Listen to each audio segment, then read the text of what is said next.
Welcome back to the deep dive. I have to be honest with you. Usually when we prep for these, I have a general idea of where the story goes. Sure. You see a name, you think, okay, great athlete, won some trophies, retired.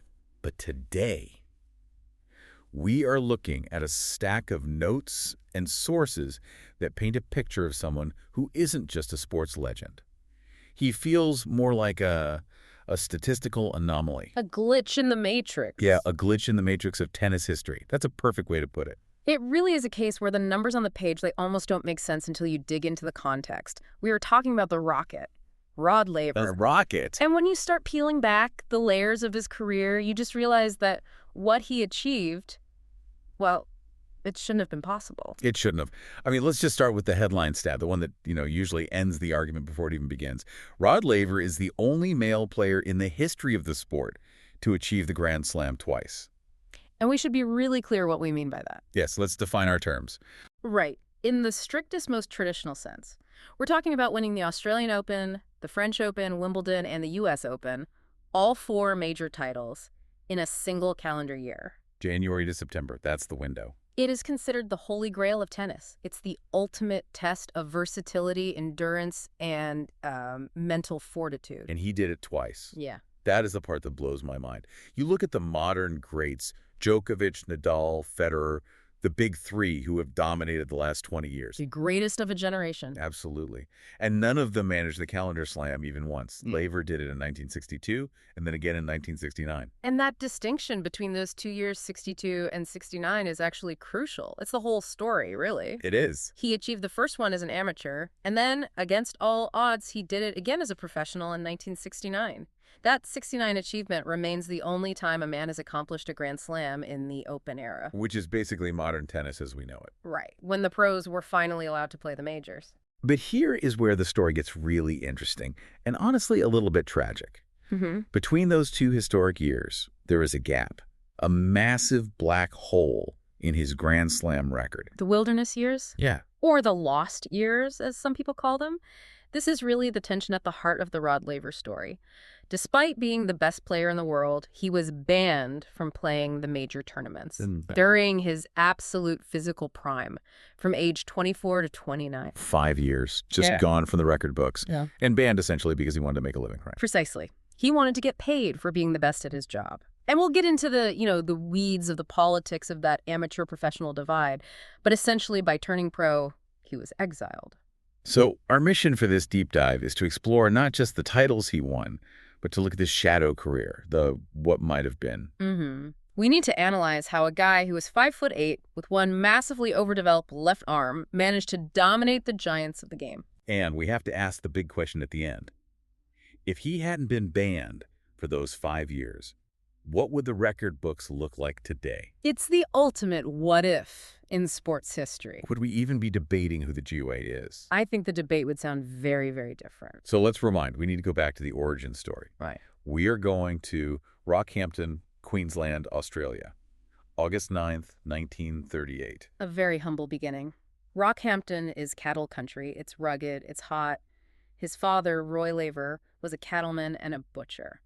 So not a country club background. Not even close. He wasn't playing on manicured lawns with white gloves. This was a working-class, gritty upbringing. They had a dirt court in their backyard. And physically, looking at the early notes, he wasn't exactly a physical specimen that would make you stop and stare. Not at all. He stood about 1.73 meters. That's 5 feet 8 inches. He had a medium build. If you saw him walking down the street, you wouldn't think, there goes a world conqueror. Which makes the nickname Rocket kind of funny. Yeah. You hear Rocket Rod Laver, and you assume he was just explosive from day one. But the notes here say the nickname was actually sarcastic. That is one of my favorite details of this whole story. His coach was the legendary Australian Davis Cup captain, Harry Hopman. A huge figure in Australian tennis. Oh, massive. And Hopman was a hard-nosed disciplinarian, very old school. As a youngster, Laver was actually a bit of a slow starter. He wasn't the quickest guy on the court. He was maybe even a little lethargic in his movement initially. No way. So Hopman, in this sort of dry, sarcastic way, gave him the nickname Rocket. I love that. It's like calling a 300-pound bouncer tiny. Exactly. But the beauty of it is that it became a self-fulfilling prophecy. Laver grew into the name, it motivated him, he trained harder, he got faster, and eventually he became arguably the fastest player on the tour. but it started as a joke about him being slow. That's incredible. So he leaves school as a teenager to pursue tennis full-time, which back then was a pretty bold move given there wasn't really money in the sport yet. It was a passion play, it was a huge gamble for a kid from his background, but he broke through pretty quickly. By 1959, he's really hitting the world stage. Right. He reached all 3 finals at Wimbledon that year, singles, doubles, and mixed doubles. He won the mixed doubles but lost the singles final. But you could see the trajectory. He was knocking on the door. And then the door opens. 1960 Australian Championships. This is his first major singles title. But looking at the match report, it wasn't a walk in the park. It was pure drama. He was playing another Aussie, Neil Fraser, in the final. A tough opponent. Very. And Laver goes down 2-0. He is on the ropes. The match looks over. Then in the 4th set, he's actually facing a championship point. The nightmare scenario. Yeah. 1 point away from losing his home slam. It is. 1 bad bounce, 1 miss hit, and it's over. But he saves it. He claws his way back and wins the match in 5 sets. It showed early on that he wasn't just a finesse player, he was a fighter. He had that Australian grit. That mental toughness was there from the start. Oh, absolutely. And then in 1961, he captures his first Wimbledon crown. And if the 1960 final was a marathon, the 1961 final was a sprint. A sprint is an understatement. He played Chuck McKinley in the final and beat him in just 53 minutes. 53 minutes. I've had podcast intros longer than that. It is one of the shortest finals on record. Yeah. He was just playing at a speed and a level of precision that McKinley couldn't process. It was overwhelming. And that dominance really set the table for 1962. 1962, the perfect season. This is where the legend really begins. This is the year of the first Grand Slam. No man had won all 4 majors in a single year since Don Budge in 1938, so it had been over 2 decades. It was seen as nearly impossible. And we have to talk about why. It's the surfaces, right?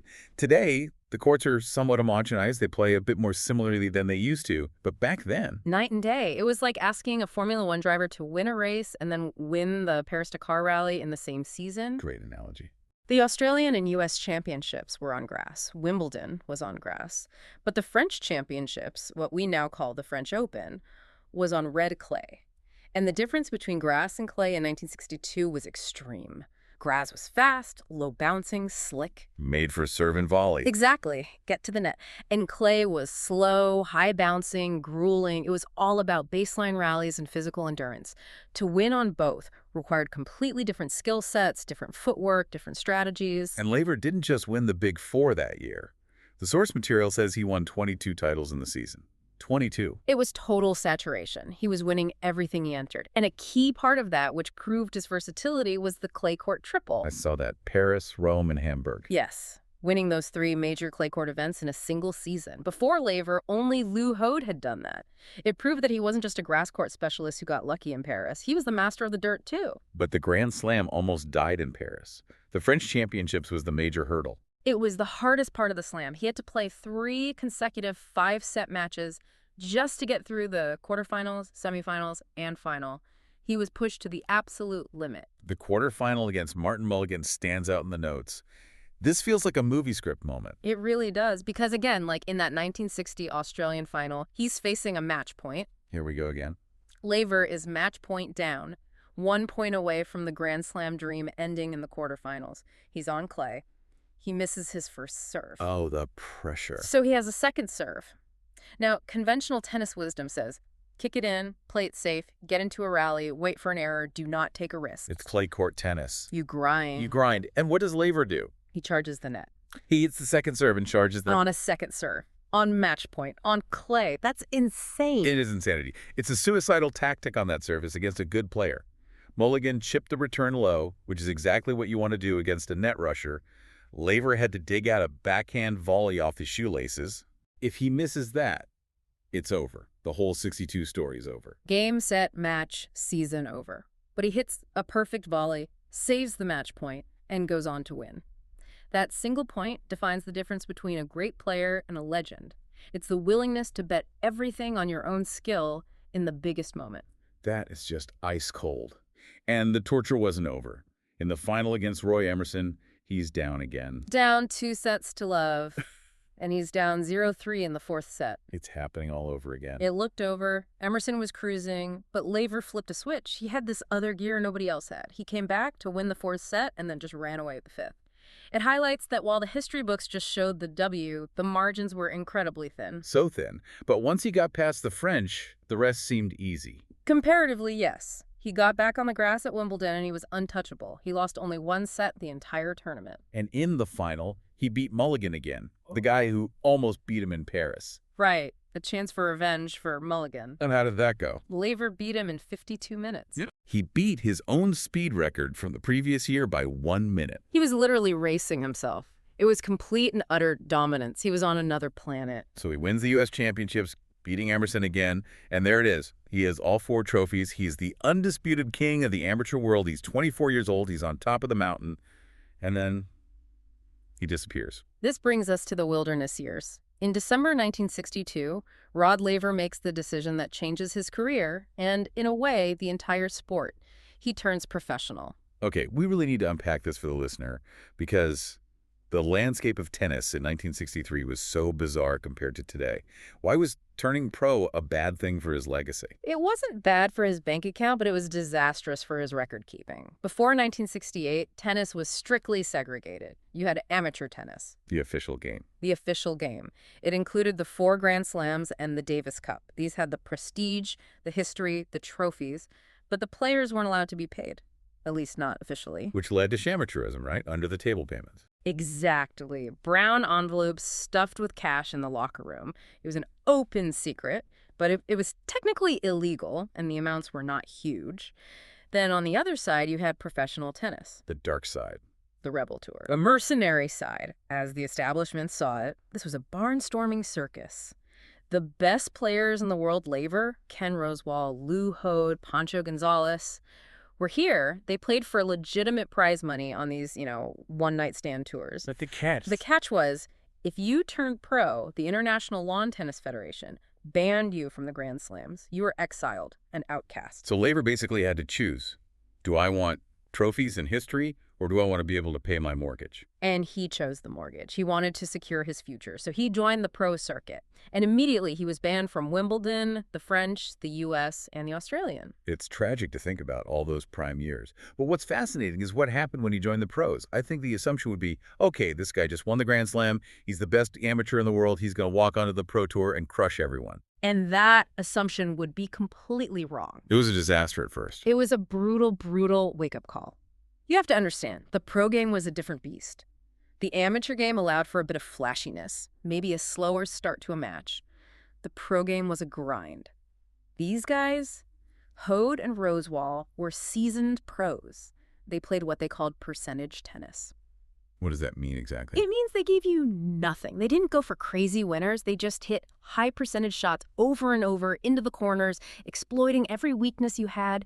They were relentless. The stats here are shocking. Laver lost his first 8 matches to Lou Hode. He lost 11 of his first 13 matches against Ken Rosewall. He got pummeled. He got absolutely taken to school. Rosewall and Hode basically looked at the new kid and said, "Welcome to the real world, Rocket."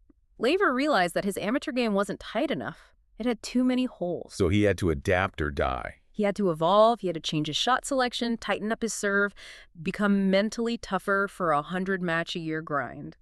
So he went to graduate school for tennis. That's a great way to put it. And he was a very quick learner. By the end of 1963, he had battled his way up to the number 2 pro ranking behind Rosewall. But the real turning point came in 1964. The match at Wembley against Rosewall. Yes. The Wembley Pro was one of the biggest tournaments on the pro calendar, like their version of Wimbledon. Laver played Rosewall in the final. It's often cited as one of the greatest matches ever played, though sadly there isn't much footage of it. And what happened? It went the distance. 5 sets. Laver was down 5-3 in the 5th. It looked like Rosewall had him again, but Laver stormed back to win the set 7-5. That victory shifted the power dynamic. It was like he'd finally solved the puzzle. He finally cracked the code. He did. And from that moment on, from late 1964, Laver began a reign as the undisputed world number 1 that would last for 7 years. So during this period, 64, 65, 66, 67, he's winning everything in the pro world. The U.S. Pro, the Wembley Pro, the French Pro. He was a machine. In 1966, he won 16 events. In 1967, the notes say he won 19 titles. He even won what they called a Pro Grand Slam. So what was that? The 4 big pro events. The 4 most important ones, yes. The U.S. Pro, the Wembley Pro, the French Pro, and crucially, the Wimbledon Pro. This was a one-off pro event held on center court right after the main amateur tournament. It was a chance for the pros to show who the real champions were. And Laver won all 4 of those in 1967. He swept them. So in the eyes of the players and the serious fans, he had achieved another Grand Slam. But it doesn't show up in the official record books. And that is the tragedy we alluded to earlier. From 1964 to 1967, Laver was arguably the best player on the planet. He was destroying the other best players on the planet. But because of the ban, he has 0 Grand Slam titles on his record for those years. It's a ghost career. It's like if Michael Jordan was banned from the NBA during the 90s, played in a separate league, won every game, but has no NBA rings to show for it. That is a very apt analogy. If you look at the history books for Wimbledon winners in 1964, 65, 66, you see names like Roy Emerson and Manuel Santana. Great players, undoubtedly. Hall of Famers. Absolutely. But they were winning a tournament that didn't include the best players in the world. They were the champions of a depleted field. And everybody knew it. The fans knew it. The broadcasters knew it. The pressure was building to bring the pros back. The whole system was becoming a farce. So finally, in 1968, the dam broke. The open era began. The gates fly open. The pros are allowed back into the majors. And this is the moment of truth. Can the pros still do it on the grass of Wimbledon? Or have they been away too long? Is the game different now? Laver didn't waste any time answering that. Wimbledon, 1968, he becomes the first open-era champion. It's poetic, really. How did he do it? Who'd he beat? He beat the best of both worlds. He beat the top amateur, Arthur Ashe, in the semis, and then his fellow pro and rival, Tony Roche, in the final. It was a statement. He was effectively saying, I'm back, and this is still my house. And what did his peers think? I see a quote here from Arthur Ashe. Ashe, who is a brilliant observer of the game, said later that year that Laver's performance in the Pacific Southwest final against Rosewall was one of his finest performances, saying he played in his sleep. That's how effortless and dominant it looked. He was just on another level. In 1968 was just the warm-up. 1969 is the year that cements his legend beyond any doubt. This is the year of the second Grand Slam. The historic second sweep? He sets out to win all 4 majors again. And remember, he's 30 years old now. He's got a lot of miles on the odometer. And unlike 1962, where he was playing a field of amateurs, now he has to beat the absolute best players in the world, Newcomb, Roche, Ashe, Rosewall, to get these titles. The fields are deeper, tougher. The workload was insane. The source mentions he played 32 singles tournaments in 1969. And won 18 of them. His record for the year was 106 wins and 16 losses. The physical durability required to play that much tennis with 1960s travel, wood rackets, and, no modern physios. It's mind-boggling. It's unbelievable. So let's look at the path to the Slam in '69. It wasn't easy. The Australian Open. That semifinal against Tony Roche sounds like a nightmare. It was played in Brisbane, in tropical heat and humidity. It was absolutely stifling. One report said it was over 100 degrees on court. And no tiebreaks back then. Exactly. You played until someone won by 2 games. Yeah, the sets could go on forever. And they did. One of the sets went 22-20. Laver and Roche played 90 games in that match. 90 games. That's like playing 3 modern best-of-5 matches back-to-back. It was a war of attrition that lasted over 5 hours. Laver said later he was hallucinating from the heat by the end, but he prevailed. Just staggering. Then he went to Paris. And won the French Open. He beat Jimeno Oker and then his great rival Ken Rosewall in the final. He conquered the clay again. 2 down, 2 to go. Then Wimbledon. He faced tougher challenges there in '69 than he did in '62. He had to beat Stan Smith, Arthur Ashe, and then John Newcomb in the final. These are all Hall of Famers, legends in their own right, and he beat them all. And finally, the U.S. Open, the final leg. The pressure must have been immense. Off the charts. The U.S. Open was played on grass at Forest Hills back then, but it had rained, and the grass was slippery and soft, almost unplayable. They nearly canceled the final. Oh, wow. But they got it done. He defeated Roche again in the final, and he had done it. He had bridged the gap between the amateur era and the open era and conquered both. It's the completeness of the achievement that gets me. He won it when the sport was one thing, left, dominated the alternative, came back when the sport changed, and won it all again. Yes. It's perfect. It is. But I want to pivot to how he did it. Let's talk about the left arm. Ah, yes. The physical anomaly. We mentioned earlier he was average height 5'8", but his left arm, it was extraordinary. It was huge. There are photos where it looks like it belongs to a different person. It measured significantly larger than his right arm. It was like Popeye on one side. That left forearm and wrist strength, developed over years of hitting a heavy wooden racket, was the source of his power. And it allowed him to do things other players couldn't.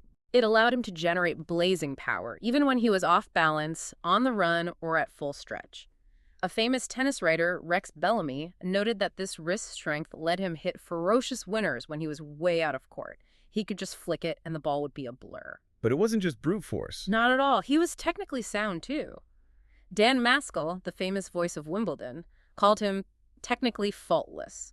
He had a complete serve and volley game backed by aggressive ground strokes, but there was one innovation that really set him apart: topspin. Now, for the listener who plays a bit of tennis, topspin is standard today. You watch Nadal, and the ball is spinning like a buzzsaw.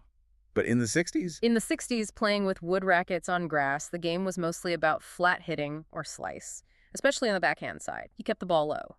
Laver was different. He hit with heavy topspin on both flanks, forehand, and backhand. Was that rare? Extremely rare. Most players slice their backhands. It was a defensive shot.